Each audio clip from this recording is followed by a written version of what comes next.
Oh non mais c'est pas possible, vous voyez pas que je mange là? Hein? T'es qui toi? Eh bien je suis le directeur de production. Et on a remarqué que ça faisait presque 4 mois que tu n'avais pas fait de vidéo. Alors on a décidé d'intervenir, au risque de te faire virer. Ah non mais oubliez ce que j'ai dit là, c'est... je sais, on s'est tous déjà fait mal. Regarde, toi c'est sûr que tu t'es déjà fait mal. Et bah aujourd'hui, je vais vous raconter des blessures drôles que je me suis fait quand j'étais petit. Quand j'étais petit, j'allais à l'école. Ah ouais? Bref, le mercredi après-midi, il n'y avait pas cours. Quelle grâce. Non, c'est bon. Donc ma mère m'emmenait moi et mon frère dans un parc pas loin de chez nous. Et c'était vraiment trop bien, il y avait plein de jeux pour enfants, mais parmi eux, il y avait le meilleur d'entre tous. Dans le public, vous avez deviné duquel je parle? Style brainrot. La balançoire. Bah oui, ça mélange adrénaline et sensation pour un maximum de fun. Et donc vient ce fameux jour, quand j'avais 6 ans, où je crois avoir une idée de génie. Si la balançoire assis c'est fun, si j'en fais debout, ça doit être 2 fois plus fun. Et voilà, j'avais trouvé la recette du fun absolu.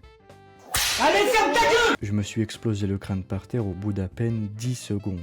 Donc j'ai eu un plâtre évidemment, et le truc assez drôle c'est que comme je suis gaucher, dans ma chute j'ai tendu le bras gauche par réflexe. Mais comme j'étais en CP, j'apprenais encore à bien écrire. Et avec mon bras dans le plâtre, je devais forcément écrire de la main droite. Donc quand j'ai été enlever mon plâtre avec la grosse scie sauteuse du docteur, j'étais ambidextre pendant un certain moment.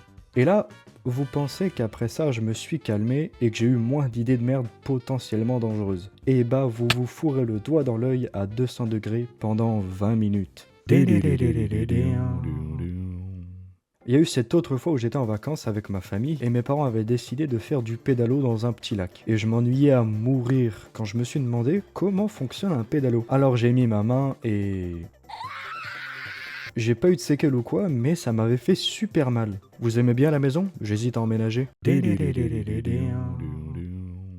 Avec mes parents, on habitait pas loin de la plage, donc on allait souvent s'y promener. Et j'aimais bien marcher à pieds nus dans le sable, je trouvais ça satisfaisant, donc à chaque fois je retirais mes claquettes.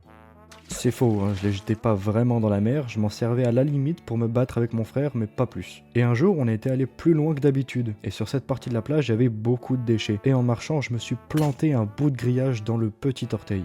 Je pense que j'avais trouvé plus douloureux que le coin de la table. Ma mère me l'a retiré d'un coup, et non, j'ai pas eu le tétanos. Mais, si j'avais su ce que c'était à l'époque, je serais devenu parano pendant au moins une semaine. Et voilà, c'était une vidéo plutôt courte, mais j'essaie de nouvelles méthodes de travail et d'animation. Dites-moi ce que vous en avez pensé en commentaire, et on se retrouve dans une prochaine vidéo. Salut!